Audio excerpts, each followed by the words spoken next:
திண்டிவனத்தில் M-sand, B-sand, ஜல்லி ஆகிய கட்டுமான பொருட்களை குவாரி உரிமையாளர்கள் அடிக்கடி வெளியேற்றம் செய்வதை கண்டித்து தனியார் லாரி உரிமையாளர்கள் மற்றும் ஓட்டுநர்கள் தர்ணாவில் ஈடுபட்டுள்ளனர். விழுப்புரம் மாவட்டம் திண்டிவனம் அடுத்த நல்லாளம் கூட்டு சாலையில் 300க்கும் மேற்பட்ட தனியார் டிப்பர் லாரி உரிமையாளர்கள் மற்றும் ஓட்டுநர்கள் உள்ளனர். இவர்கள் திண்டிவனம் மரக்காணம் சாலையில் அமர்ந்து காலவரையற்ற வேலை நிறுத்தத்தில் ஈடுபட்டு வருகின்றனர். இதுகுறித்து தகவல் அறிந்த பிரம்மதேசம் போலீசார் சம்பவ இடத்திற்கு விரைந்து சென்று அவர்களை அங்கிருந்து கலைந்து போகுமாறு கூறியும்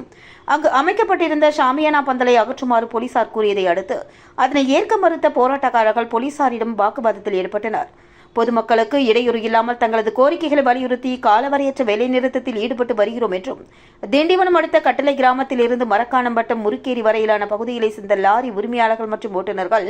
பெருமுக்கல் மலை மற்றும் அதனை சுற்றியுள்ள பகுதிகளில் அமைந்துள்ள குவாரிகளில் ஜல்லி, எம்-சாண்ட், பி-சாண்ட் உட்பட கட்டுமான பொருட்கள் மூலம் தங்களது வாழ்வாதாரத்தை நடத்தி வரும் சூழ்நிலையில் கடந்த 2023ஆம் ஆண்டில் ஒரு யூனிட் ஜல்லியின் விலை ரூபாய் 1400க்கும், ஒரு யூனிட் எம்-சாண்ட் ரூபாய் 2800க்கும், ஒரு யூனிட் பி-சாண்ட் ரூபாய் 3600க்கும் விற்பனை செய்யப்பட்டு வந்ததை தற்பொழுது ரூபாய் 400 முதல் 600 வரை விலையேற்றம் செய்து அதிகப்படியான விலை நிர்ணயிக்கப்பட்டுள்ளதால் தாங்கள் பொதுமக்களிடம் இந்த திடீர் விலை ஏற்றத்தை திணிக்க முடியாத சூழ்நிலை உள்ளது என்றும்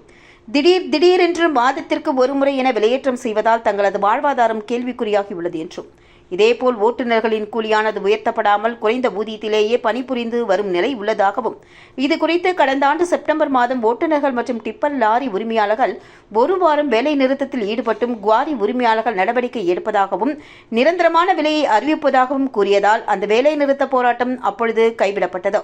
ஆனால் தொடர்ந்து விலையேற்றமானது கிரஷ் உரிமையாளர்கள் மற்றும் குவாரி உரிமையாளர்கள் நினைத்து வருவதால் இதற்கு முடிவு தெரியும் வரை அமைதியான முறையில் காலவரையற்ற வேலை நிறுத்தத்தில் தாங்கள் ஈடுபட்டு வருவதாகவும் போராட்டத்தில் ஈடுபட்டுள்ளவர்கள் தெரிவித்துள்ளனர்.